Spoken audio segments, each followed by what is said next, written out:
Armenia is heading into parliamentary elections under a cloud of arrests, intimidations, and state pressure. Our guest today is just back from an international observation mission to Armenia, so stay with us to find out whether voters are still free to speak their minds, organize, and cast their ballots without fear. Welcome to our second Conversations on Groong with Dr. Philippe Raffi Kalfayan, who is an international law expert in Paris, France, and has served as Secretary General of the International Federation for Human Rights, the FIDH, and as a legal expert for the Council of Europe's Directorate General for Human Rights and Rule of Law. Dr. Kalfayan, welcome back to the Groong podcast. Thank you for your invitation. It's a pleasure. Welcome, Dr. Kalfayan. Yeah, and thank you for your very important work. We appreciate the time you take to talk with us. Dr. Kalfayan, again, thanks for joining us. IODA's second visit, based on the contents of your press release, which we had a chance to read, appears to show a sharper and more dangerous election climate. Your first mission raised concerns about democratic backsliding, but your second mission points to a more direct pre-election pattern: arrests, intimidation, misuse of state resources, and fear among voters. In the last few days, we read news that more people are being arrested from the opposition. From Strong Armenia, Alik Alexanyan, who was one of their, main organizers, was arrested. And the Armenia Alliance also complained that their party offices and the offices of their supporters and the homes of their supporters also are being, regularly searched by the authorities. So tell us what you saw in Armenia, especially I believe you were in the regions during your second visit. What has changed between the first and the second missions? So thank you for providing me this opportunity to relate about this mission. Well, as you said, the first mission was very much concentrated in Yerevan, where we met a number of institutional and non-institutional organizations. Yerevan is known for being quite urban place. It's very difficult to have some political persecution on the people in Yerevan, on NGOs and so on. And so our decision to go into the regions is in fact justified by two reasons. The first one, we always knew that during previous elections, the regions are much more subjected to intimidation and social pressure, because we have a network, a landscape of small villages or provinces which are governed by some people who are very influential. In the villages, it's even worse because you have what we call the village chief.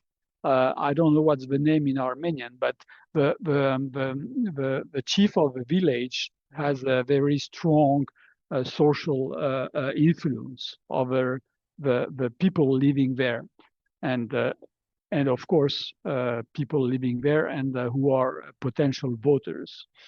So it was very important for us to visit these regions, and so we made it with a dual channel.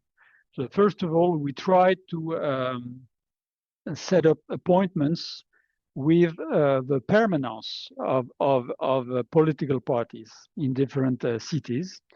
So we traveled to Hrazdan, to Sevan, to Dilijan, to Ijevan, Vanadzor, Gyumri, and in all these places we have met with different political parties, and so the local correspondents and sometimes candidates on the list of those political parties. So that was very interesting because we saw two aspects of a political climate.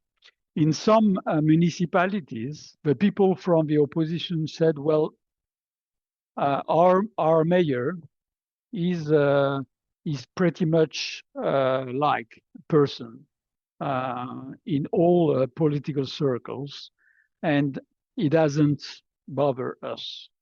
But in some other municipalities, it was exactly the opposite. So the mayor was very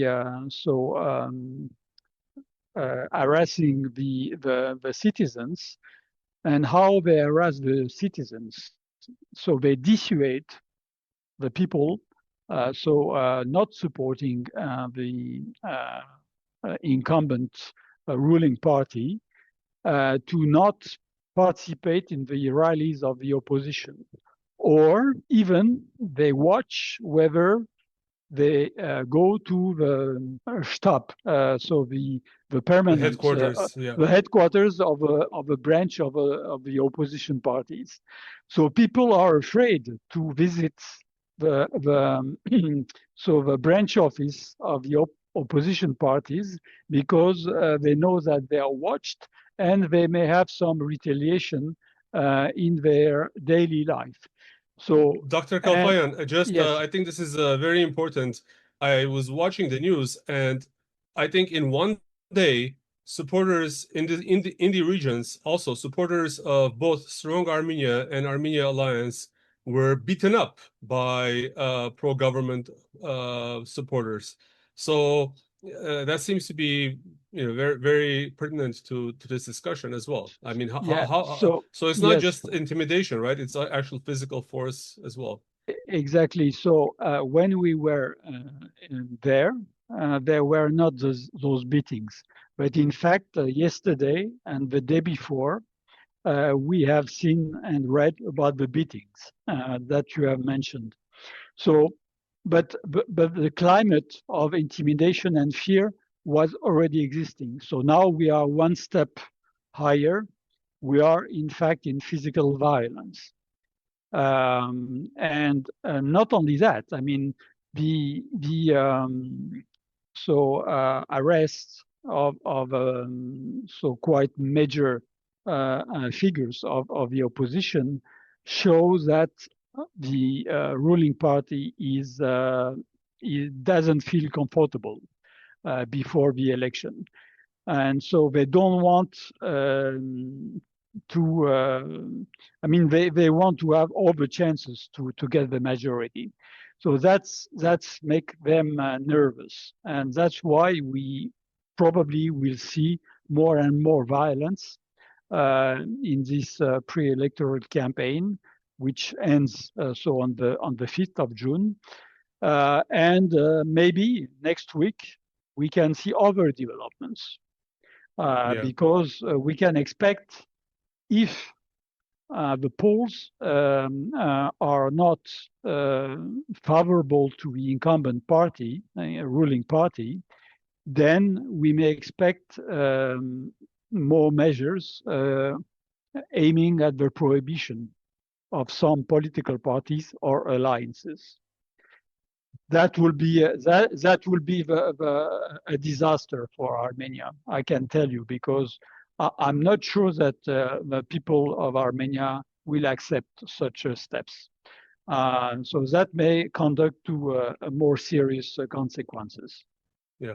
Dr. Kalfayan, you in your report, you mentioned that you spoke to opposition parties, lawyers, observers, civil society groups, and other local actors.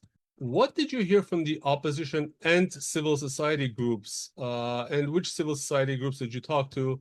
Is there a difference between one and the other? What can you tell us about your discussions?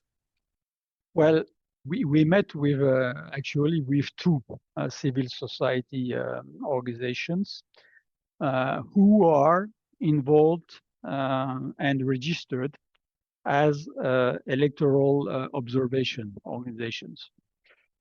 One in Yerevan with branches in the regions, and one based out of Vanadzor, and also having observers in the regions. Actually, these two organizations had refused to meet with us during the first mission.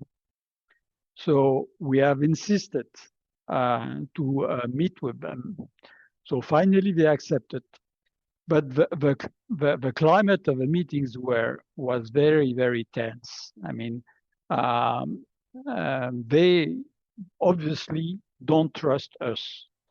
And despite, I mean, we are very transparent on who we are, our mission statement, our goodwill, and also the funding of our organization, which is very limited. We are just funding the travel and expenses, and that's all. But they were speaking of funding, yes. Can you tell us also who funds these civil societies? Or civil society organizations, because I think that many of them, I mean, many of these organizations, at least I don't know which ones you talk to, but it seems like all, most of them receive funding from Western and European institutions, and therefore they toe the party line. Well, I can tell you, the two organizations that we have met is Helsinki Citizens Assembly Vanadzor, Artur Sakuns, and so we didn't meet himself, but one of his right hand, and the other organization was Aganades, so eyewitnesses, which is in fact also Transparency Armenia. This is the same organization. They were very aggressive towards us. Very aggressive, saying, but why are you interested in these elections? And then with Helsinki Citizens Assembly Vanadzor, it was so tense that at some stage the meeting went cut short, because we were not in dialogue between good faith people. I mean, they refused to answer our questions. I mean, again, we are basing. What were you asking? Yeah, I was just thinking. Yes. What were you asking? Well, for an example, so they said, well, we have testimonies and that strong Armenia is bribing people in Russia to come and vote in Armenia. And so we said, well, how do you know? This was, in fact, one of the observations of our first mission. How do you know? Especially when they talk about 80,000 people. Said, so how do you know that there are so many people who have been approached to come and vote in Armenia? Did you call each of them to get a testimony? Well, no, but it's not like this. We have other sources. So we raised the question: what other sources are you talking about? Are you talking about intelligence sources? Actually, this information went through the Foreign Intelligence Services of Armenia, which is a new intelligence service created by Western support, and who is headed by a very close person to the Prime Minister. And they didn't want to respond. So we said, do you have any proof of collected by these people? And then they got nervous, because actually when we asked the opposition party to bring some proofs,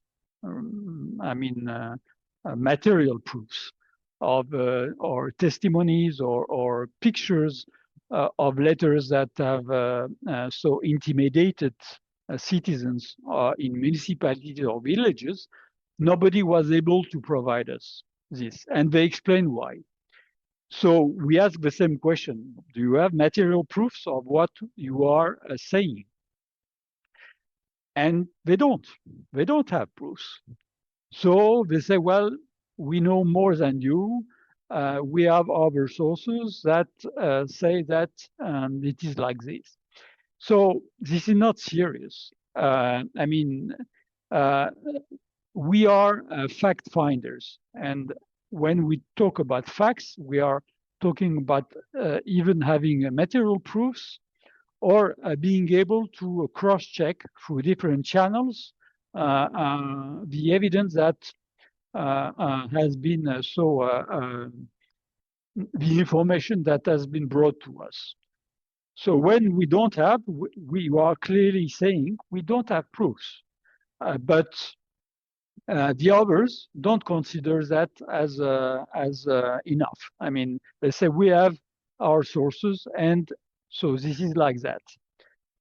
And so the discussion ends like this. Eyewitnesses, Aganades, was more serious because they admitted they don't have proofs, at least primary proofs. So because they said, well, we have collected 80 interviews where people living in Armenia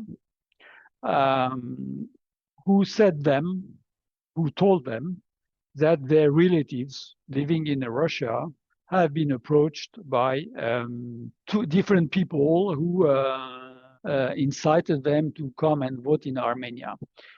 But we said, who are these people? Are they Russian? Well, they said, no, these are Armenian businessmen in Russia, who are proposing money for the voters to come and vote in Armenia.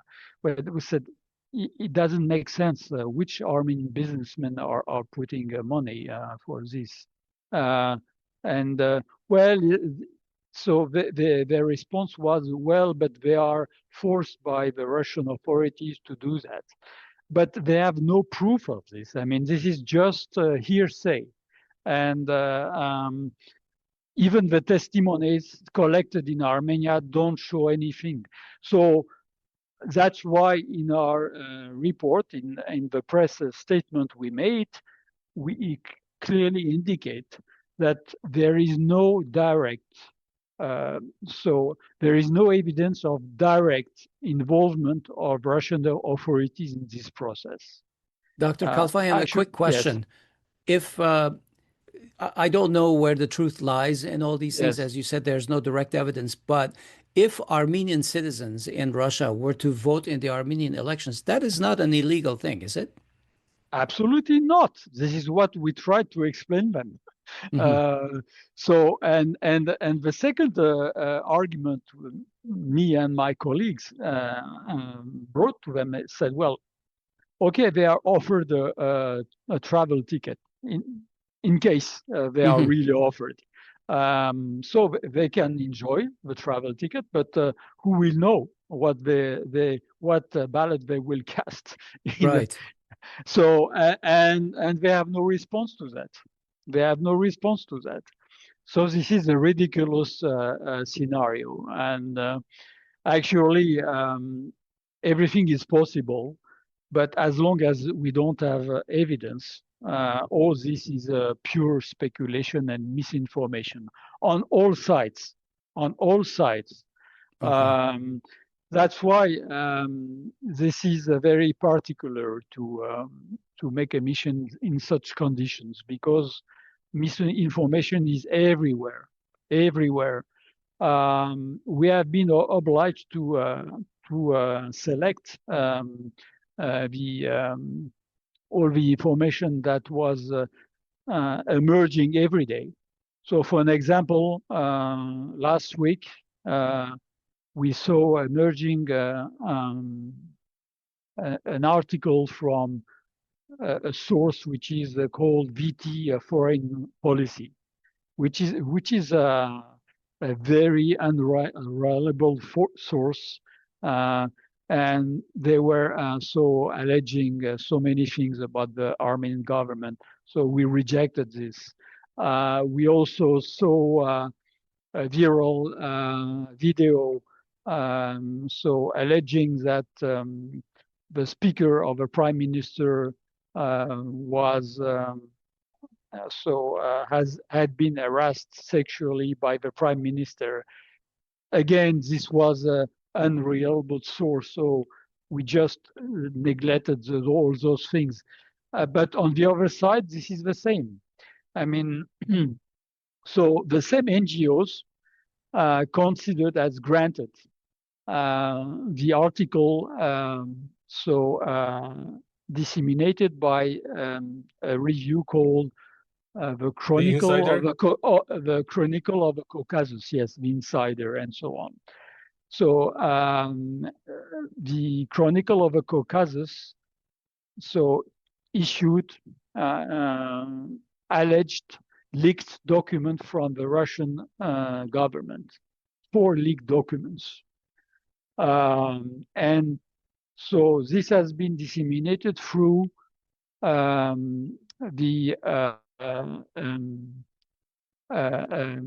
site in Berlin, in Germany, which is managed by Mikhail Khodorkovsky, former oligarch. His site is called Dossier, something like that. I mean, and when you look at the documents, and this is what Factor.am did, they looked at the documents. You have no signature on the documents. You have no stamps. These are just printed documents, and they present this as a leaked document from the Russian authorities. I mean, this is not serious. And this is the same for the alleged leaked document from the Armenian Ministry of Interior. Yes. But contrary to the anti-Russian, or let's say Khodorkovsky documents, all of the pro-government media ran with it and maximally posted it. I have to say, I haven't seen the fake news about Pashinyan and against civil contract disseminated by most of the reliable opposition outlets. We only see them, like I only saw a few mentions in Twitter, but most people realize that this is fake. But on the pro-government side, they take this as for granted, and they have monopoly over public airwaves, and even across public airways, I've seen some references to it. Yeah. You know why this difference? Because if the opposition party disseminates such fake information, fake articles, fake news, they may be prosecuted. Yes, exactly. Why? And this is one of the second major observation. We can see every day that all the investigation going on from the state agencies are against the opposition, but none against the ruling party. While, for an example, it has been proven that the teachers of some municipalities and also the medical personnel of some municipalities have been forced to come and attend rallies of a civil contract party in Gyumri and another city. Yeah. And so nobody denied. So they were supposed to open investigation about these events. The Anti-Corruption Committee and the Committee for Prevention of Corruption didn't open the case. I personally wrote to the CPC, so the Corruption Prevention Committee, because we have met them last week. I wrote to them, did you open an investigation about this case? They didn't respond. Dr. Kalfayan, you also said in your press release that you talked to civil contract, or you requested meetings with civil contract, and you were denied. How should we read that refusal to engage? I don't know. I think like for the first mission, I think they are wrong to doing this because, of course, that deserts them in the international, but actually they don't care about the foreign eyewitnesses because they feel so strong by getting the political support of the European Union and United States that they are having this arrogant approach to us. And actually, the same NGOs that I mentioned before continues to circulate fake news about us and about others in Armenia through Facebook and so on. So yeah, they feel strong because they have a support of foreign powers. Dr. Kalfayan, you mentioned that you have documented reports that schools, teachers, students, cultural institutions, and in general, public sector employees are being Yes. drawn into civil contract campaign activities. You also heard that there are repeated accounts that voters, especially state-linked workers, fear dismissal, pressure, inspections, and Yes. other retaliation if they support the opposition. So, how serious is the misuse of state resources in this election? Does it look isolated, or is it pervasive and appears to be part of a broader campaign platform, method, pattern, whatever? Yeah, it's a pattern which is inherited from the Soviet legacy, which has been perpetuated by the former authorities, the former presidents, and unfortunately, if we escape this pattern in 2021, because it was still too fresh after the revolution, alleged revolution, today they feel they need this pattern to be reactivated. And actually, this is very sad to see that we are going back forth to the bad years. And that will leave strong and deep traces on the population. And you see, they practice this pattern so hardly that people are even so they are not dismissed. They fear dismissal. They fear so much that they are having a kind of self-censorship by not participating to the rallies, by not visiting the branch office of a political party of the opposition, and so that's real intimidation. That's real fear. That's right. And We've also noticed, by the way, that they fear responding to polls. Yes, exactly. The last poll from the International Republican Institute, I mean, only 16% of the people responded. I mean, this is terrible. That shows that people don't trust, and they are afraid of responding to the surveys. Yes, that's true. Especially when they know there's pervasive surveillance of phone conversations and everything. They simply don't want to indicate that they support the opposition. And in fact, everybody in all the region told us they are wiretapped, and they explained how they know that. Yeah, Dr. Kalfayan. Yeah. So if these people, if all these public servants and their relatives, we've actually heard that their relatives are also fearful of this employee losing, their paycheck, essentially. If all these people are concerned that their jobs and their safety depends on not supporting the opposition, can the elections be called free? I'm sorry to ask a leading question here. Can I also just add? I mean, Pashinyan himself said, I mean, they, for instance, in the case of Gagik Tsarukyan, they dismissed a lot of police officers or patrol officers who were deemed to be relatives of Hovik Manucharyan or party supporters. Or from the region, Pashinyan, basically. Pashinyan backed it up, saying that yes, if there's any public servant or if there's any police officer that is a relative of Hovik Manucharyan or the Prosperous Armenia Party, then I will fire their supervisors if they don't fire those employees. I mean, Yes. is that also that's in line with Asbed's question? So, in fact, we have visited the municipality where it happened.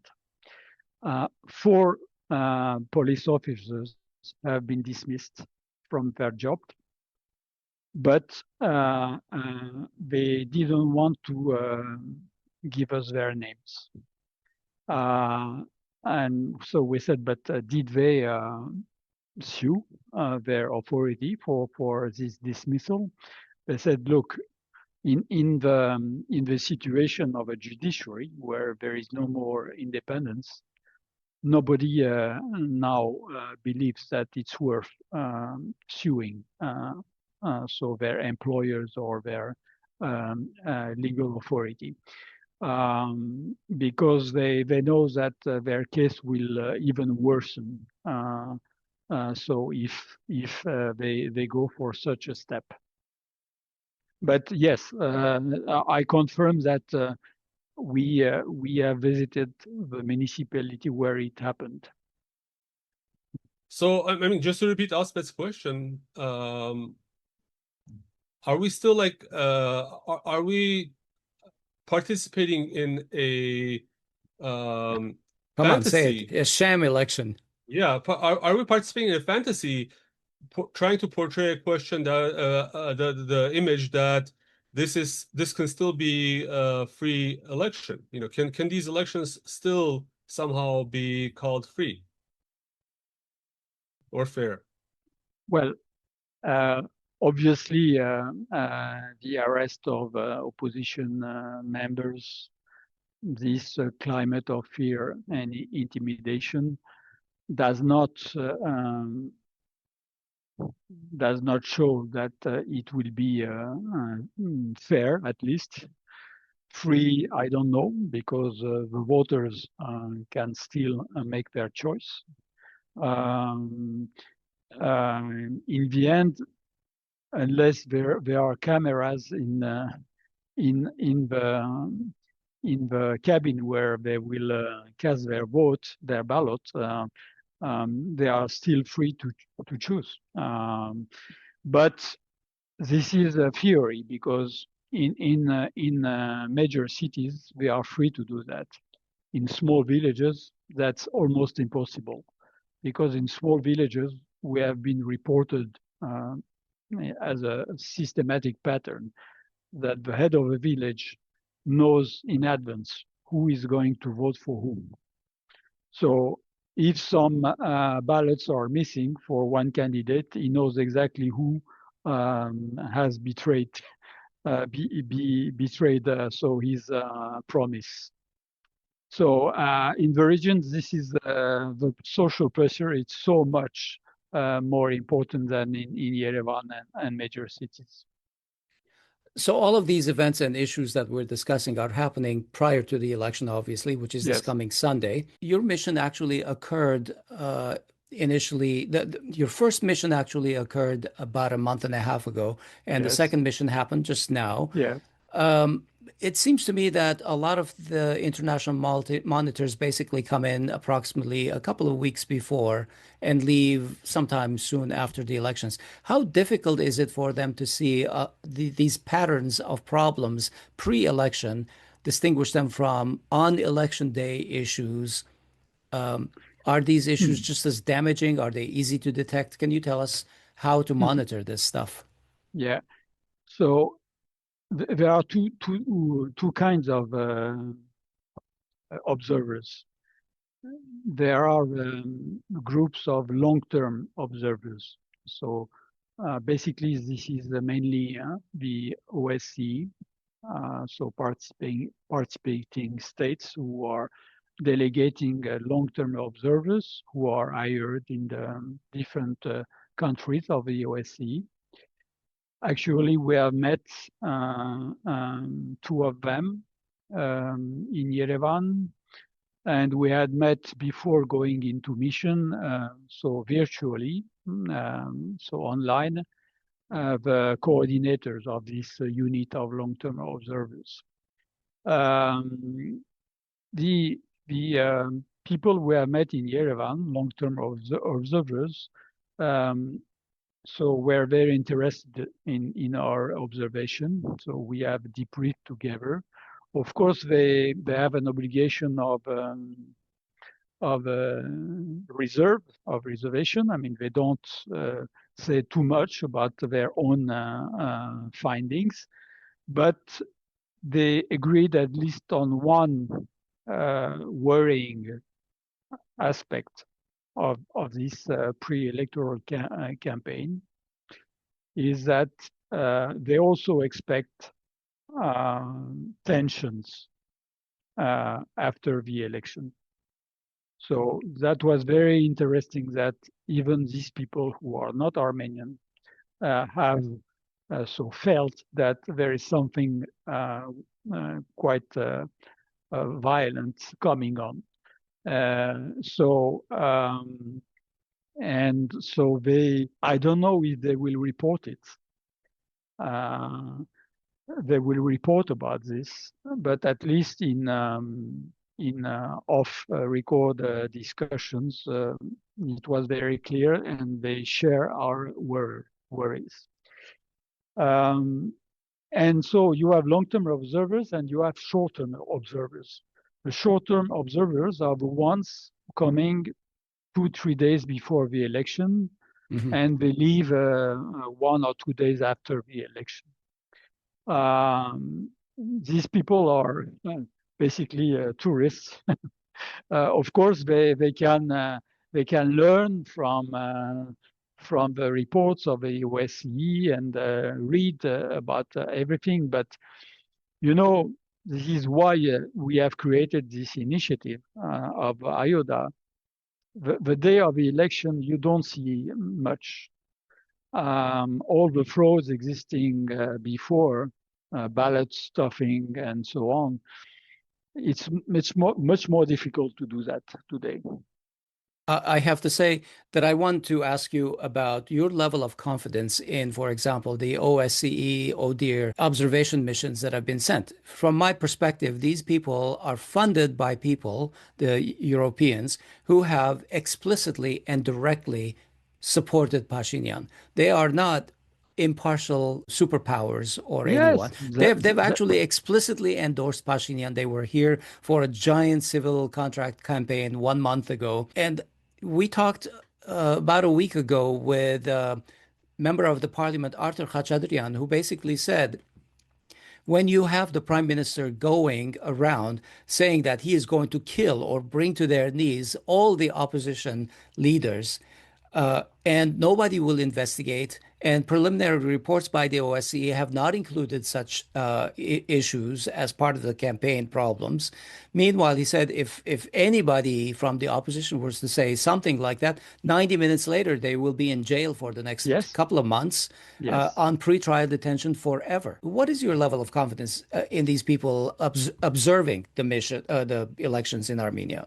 So the OSCE in general, when you look at all their observation of elections, they sometimes report some small fraud or whatever pressures on the voters, but very generally, and I have never seen any exception to that. Maybe in Moldova. They consider that the influence on the vote, on the outcome of the elections, is not significant. So there is no need to reconsider the outcome of the elections. So basically, this is what they will say. And you are right. OSCE is an intergovernmental organization. So this is very much the outcome of the elections, the report they will make, will be dictated by diplomats. The OSCE, like the Council of Europe, you have always two branches. The people who are the technicians, who are doing their job, who are reporting, and you have the political branch, which decide what will be said, what will be said, what will be released in the press. And so we can expect that the OSCE, because of these very anti-Russian campaign internationally, they will certainly not criticize this election outcome and the climate in which this election happened. That's for sure. But it's better than nothing. This is my assessment of this. I mean, it's better to have these observers, even if they are political. Branch will decide what to say after the elections. Than nothing. I mean, this is the game. You know, it happened in the past. It will happen again in the future. So, of course, this is in favor of the incumbents. But unfortunately, that's the real situation of intergovernmental organization in the world.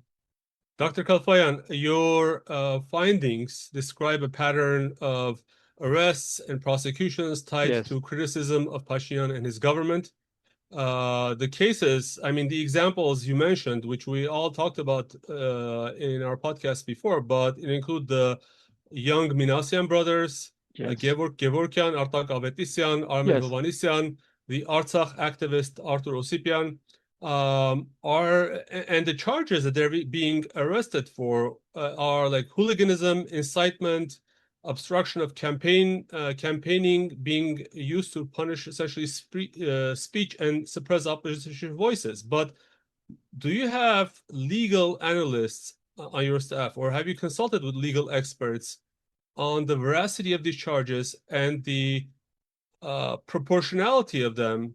Are government pro-government supporters also being arrested for things like this? And one pattern that I see, maybe it's being misreported, but it's like always, if you're pro-opposition and you say something, then they will put you in jail for 2 months by default. Is there a balance to this on the pro-government side? Of course not. And so just come back to legal principles. So when it comes to political speech, political disputes, even political aggressive speech, the European Court of Human Rights does consider so that any punishment for such speeches is a violation of freedom of expression. When it comes to political sphere, and especially when one citizen or one opponent criticizes, even in a very, let's say, aggressive words, the policy of a government, nobody has the right to arrest him. Nobody has the right to even indict him. Of course, if it is a physical aggression, this is a totally different picture than it is a criminal proceeding. But freedom of speech in a political environment is strictly forbidden by the European Court of Human Rights. Remember, it's even worse. It's even worse. It's even worse. It's a blatant violation of freedom of expression and of opinion. So the second part of the question was, do the supporters of a prime minister, when they attack with violent speeches, the opponent or even the Artsakh refugees are also so investigated? The response is no. I mean, when you have the candidate Pashinyan saying, "Well, I will kill this leader. I will put to kneel the others," and when he's saying to Karabakh refugees, "Why are you there? Why are you here? Why are you still alive? You are not dead in Karabakh." I mean, this is incredibly violent. And okay, he's a candidate. He may have a right to also a freedom of expression for in the course of this political battle, but he's at the same time a prime minister. He's the head of a state. I mean, you cannot behave like an ordinary citizen. You are the head of a state. You are the head of all citizens of Armenia. How come you can have such aggressive speeches against your citizens? So, and this behavior, of course, is not be investigated. Of course not. Dr. Kalfayan, you mentioned Artsakh, and in your press release, you also raised concerns about Pashinyan's public confrontations with citizens, including displaced Artsakh Armenians and opposition supporters. This matters because rhetoric from the head of the government sets the tone for the entire state. But I want to ask you maybe your own personal observation. Why is Pashinyan's rhetoric towards Artsakh refugees and government critics so serious in this election climate? Why target people who have been displaced from their home? Why tell them, why aren't you dead?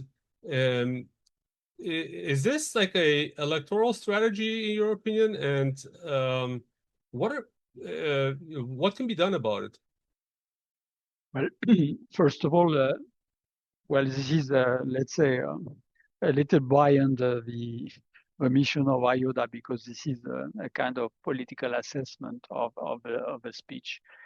Well, Mr. Pashinyan is a populist leader and is playing with the, in fact, hidden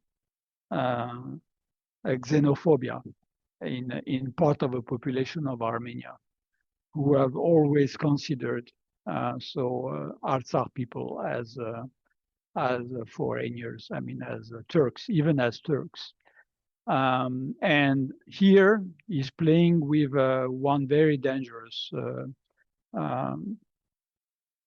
let's say, rhetoric, which consists to say, well, you Artsakh people have been the cause for the loss of 4,000 of our young soldiers.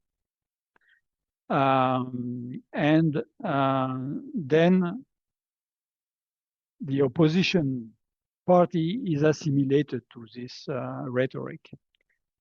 So Kocharyan, Karapetyan, and so on, allegedly pro-Russian leaders, and also allegedly having intention to put again on the table of a negotiation the right of Artsakh people to return. So he's playing in this field to make believe the population that the opposition, if re-elected, will first of all defend the rights of Artsakh people, and secondly, that will conduct to another war. So that's the mindset of the incumbent prime minister. And yes, this is dangerous because that creates a real xenophobic atmosphere in the country, because people believe in him. Because I just don't understand the difference between Artsakhtsi, someone from Gyumri, someone from Vanadzor. Why isolate Artsakhtsis? And they're already vulnerable people. They already have been displaced. And in international law, in fact, this is a particular serious violation when you attack vulnerable people. This is not. This is strictly prohibited as well. Dr. So, Kalfayan, may I yes, also insert one comment? Because there have been no names and no numbers published about the losses, human losses from the Artsakh war, we do not know how many soldiers from Armenia versus how many soldiers from Nagorno-Karabakh have died. Yeah. So it's But easy the to pull yeah, these numbers and say things, but we do not the have bottom those line, though, records. is I think that type of rhetoric should be rejected completely. I am Yeah. ashamed as an Armenian to even witness it, but this is a government that is fanning it, and I don't see It's any. built on divisions. It's like you yes. said, Hovik, Gumretsi soldiers versus from Sunik versus that's what difference does this make? Mm-hmm. So, yeah, this is quite disgusting as Armenian to hear such things. They don't. I mean, Artsakh people don't deserve that. I mean, they have been forced to leave. They have been betrayed, not only by Mr. Pashinyan, but also maybe by their own leaders, and so they don't deserve that that kind of speech. So. Yeah, this is a quite dramatic aspect of a campaign. But unfortunately, there are some people who are applauding this, and that's dramatic. Dr. Kalfayan, we talked about how European leaders and the United States leaders have explicitly endorsed Pashinyan. Have you seen any evidence of that kind of direct meddling into Armenia's elections from Russia? I certainly haven't heard Putin endorse anybody. I haven't heard anybody from China endorse somebody in the opposition in Armenia. And yet the West is the one that's making a huge deal in these elections about hybrid wars, hybrid information war, Russian meddling, etc. What was your observation? Well, actually, the interference of Russia is very open. Is very open. I mean, they say, well, they don't talk about the elections. By the way, the only place and the only time they have talked about the election was in Moscow when Pashinyan and Putin met in front of the cameras, where Putin said clearly, well, it would be bad if I don't know whether it was a provocation, but when he said the pro-Russian candidates are prohibited for participating into the election. For me, this was like a theater.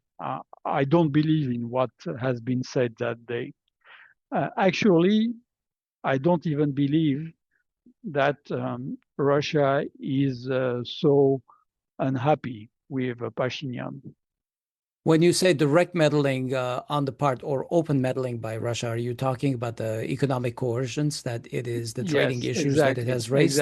Exactly.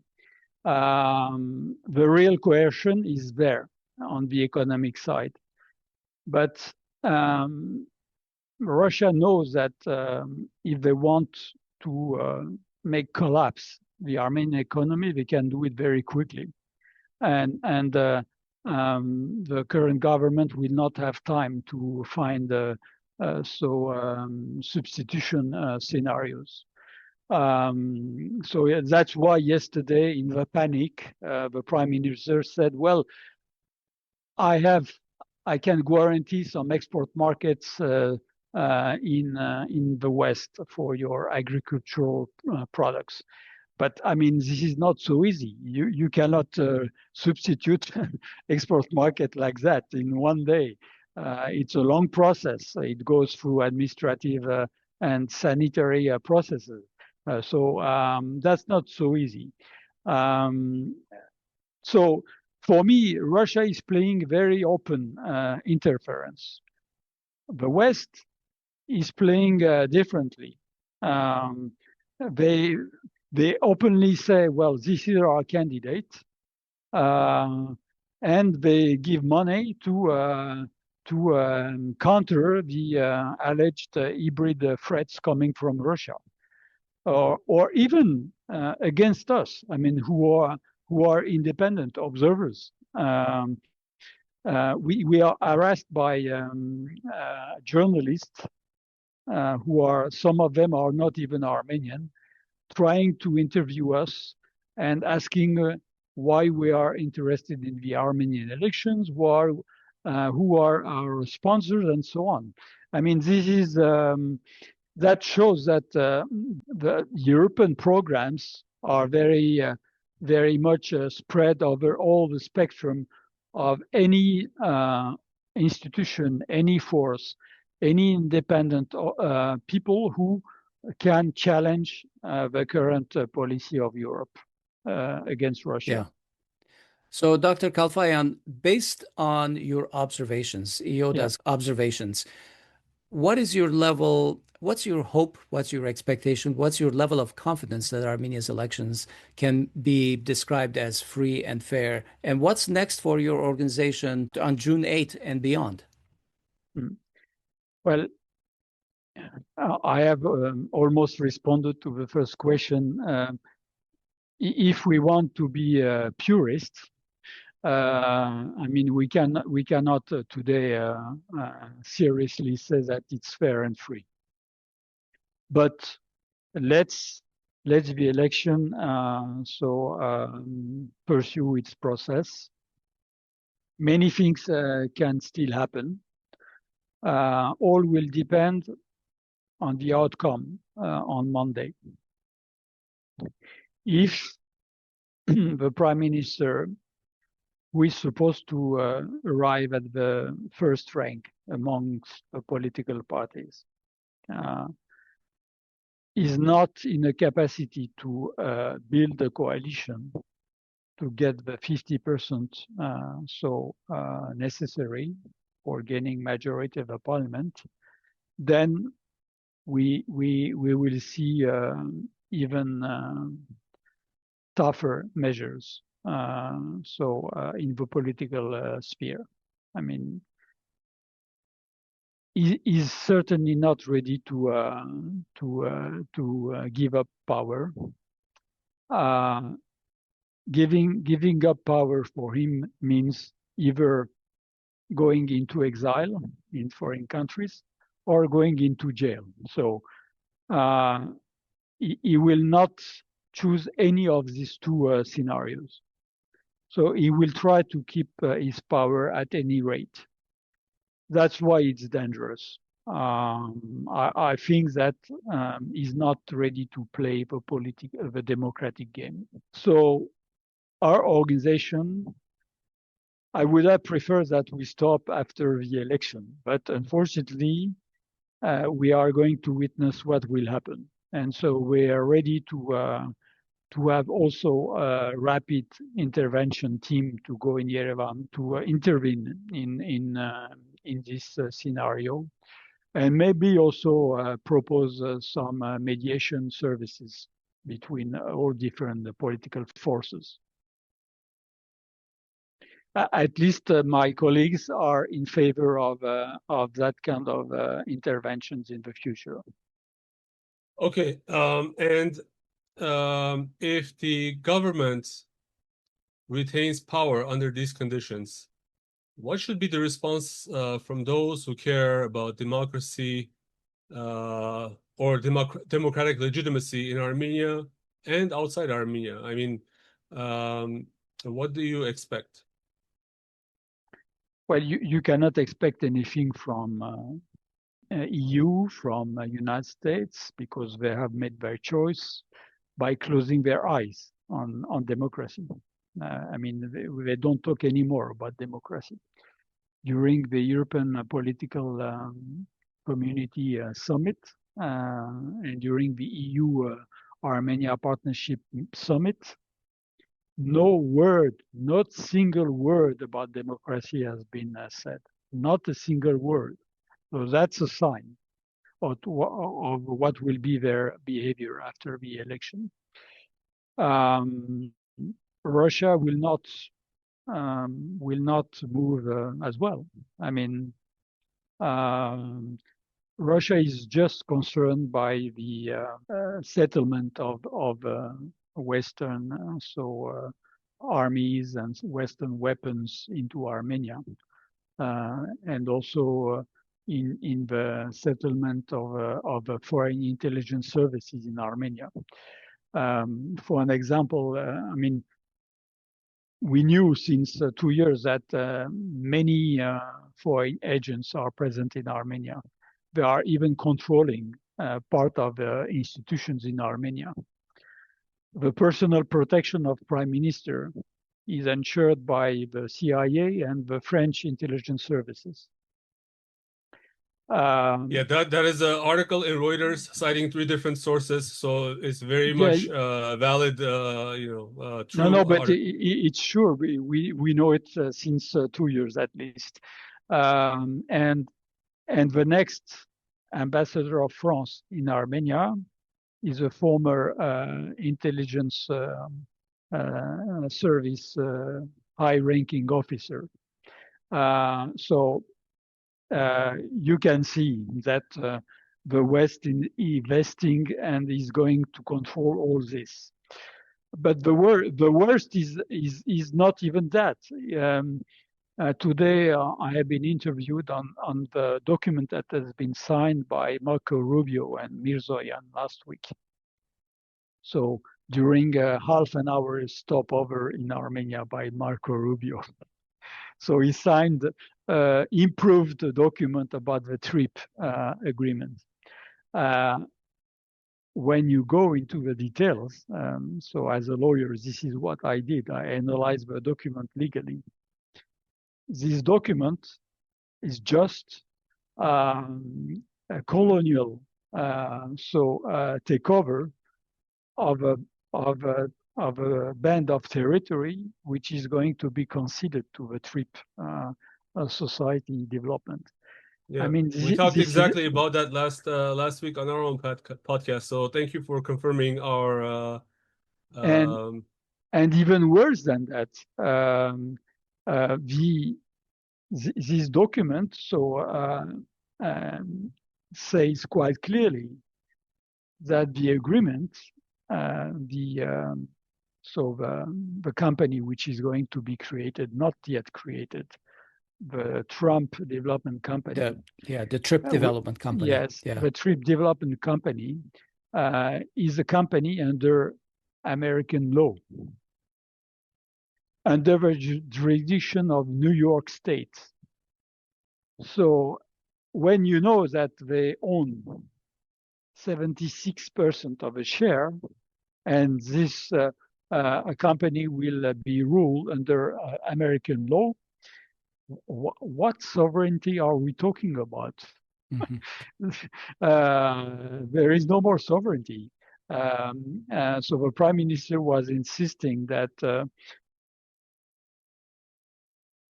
this TRIP agreement will not affect the sovereignty of Armenia.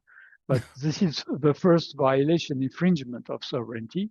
And it is explicitly mentioned that the TRIP Development Company's laws supersede the Armenian laws. But exactly. Asbed, they mentioned the word sovereignty in the agreement 75 times, so it must be true.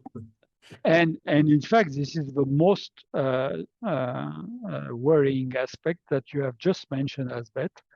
I mean, this commercial contract has precedence over the Armenian laws and the constitution. So that's incredible. I have never seen that.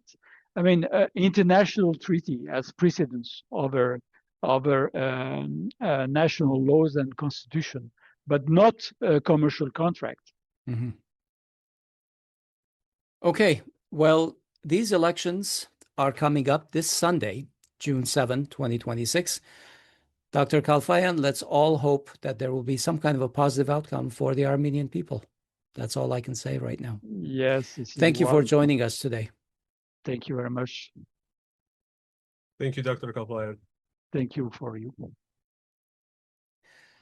Okay, folks, that's our show. Today is June 3rd, 2026, 4 days before the elections in Armenia. Hovik, you said You saw the word sovereignty 75 times in the documents for the trip with Marco Rubio. I hope you're not going to get fact-checked by Daniel Ioannisian.